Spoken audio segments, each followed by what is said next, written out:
So, hi, this is Mark Siegel, and in this video I'm going to show you how to use if statements to help you calculate formulas in Google Spreadsheets. So this is a basic holistic rubric that we created in our previous video. So what I'm going to do is actually show you, instead of having to physically type a number into the point section, I'm actually going to show you how you can set it up so that as soon as you type that double X in to your previous square to make it a different color for the conditional formatting, it will automatically add up the points for you. So what I'm going to do is I'm going to write a formula under the points category. So I'm going to click in the cell that I want to write it in, and I'm going to type equals. Now, okay, so what I'm going to do is I'm going to write an if statement. So I'm going to type equals, because it's going to do a calculation, and I'm going to type if. And again, when it pops up with if, it says if the value gives you one thing, then you give one value. If a cell has a particular thing in it, it's going to give you one value. If it doesn't, then it's going to give you a different value. Okay, so what I want to do is if, open the parentheses, and I want to click on my cell. Okay, but I did something very specific to my cell before. Remember with the conditional formatting, I put the double X so that it appears at the end? Well, I want something very specific to happen here. I want it so that if the right of B4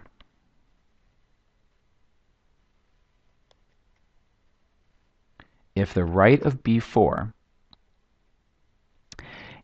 equals an X, then I want it to give me a 1. If it doesn't equal X, I want it to give me 0. And I close my parentheses when I'm all done.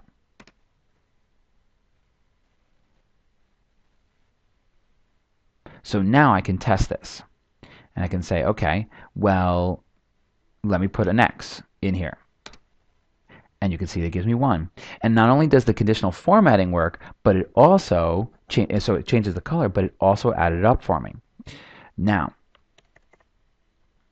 that's great, but the problem is that only works for that one cell. And what do I do for all the other ones? Well, here's the thing that I got to do. Okay, and this is where programming, the formatting of this gets a little complicated. You got to do this over and over again. So right now it's set up if cell 1, if B4 has the X, it gives me a 1. If it doesn't, it gives me a 0. But what if I wanted to look in another state, in another location? So what if I just wanted to say, okay, well, if it doesn't have an X, go to C4. And if that doesn't have an X, go to D4. And if that doesn't have an X, go to E4. See what I'm saying? So I got to keep building it. So what I'm going to do is I'm going to extend this formula out a little bit. So I can keep doing if statements over and over again. So if the right of B4 equals X, give me a 1. If it doesn't, go to the next value. So if the right of C4 equals an X, 1. If it, I'm sorry, 2, because it's moved over, and so on. And now I'm going to repeat this.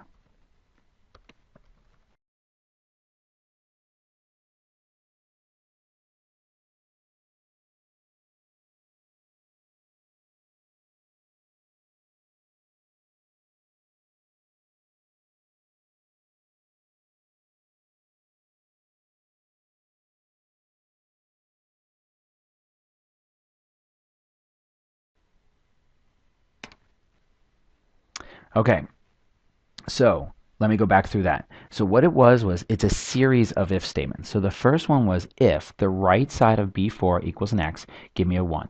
If it doesn't, check C4. If C4 has an X, give me a 2. If it doesn't, check D4. If D4, and so on and forth all the way down the line. And you'll notice that it actually inserted a whole bunch of parentheses for me that closed everything out.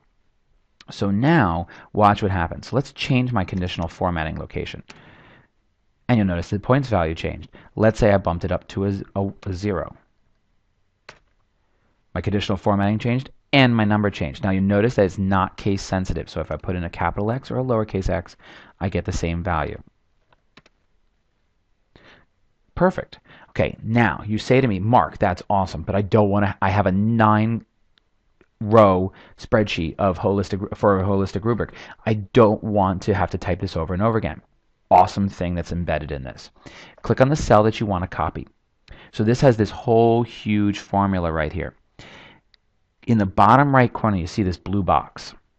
And now when I hover over it, my thing changes to a crosshairs. I'm going to click and drag down.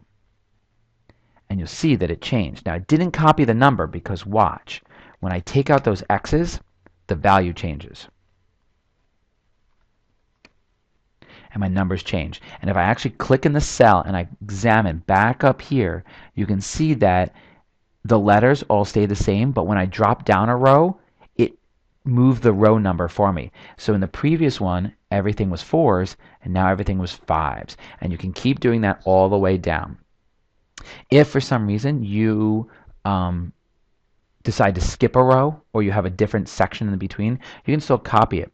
You can actually, if you click on the cell you want to copy and hit Control C, it will copy that formula for you, and then you can paste the formula down below, and you can see that when I click up here, it's all 4s. When I click down here, it automatically adjusted it to the new row that I'm in. So that's great if you want to have different sections in your rubric as well. You can also paste it from spreadsheet to spreadsheet. So if you have multiple spreadsheets, multiple sheets in the same spreadsheet, you can do it that way too. So this is a little bit more of an advanced way of doing it, but it involves a little bit of programming. If you run into any issues, give a holler, post it in the group. Sometimes you might have just missed a parentheses, and we can fix it real fast. And that's how you not only do conditional formatting, but you also use formulas to grade holistic rubrics in Google Spreadsheets.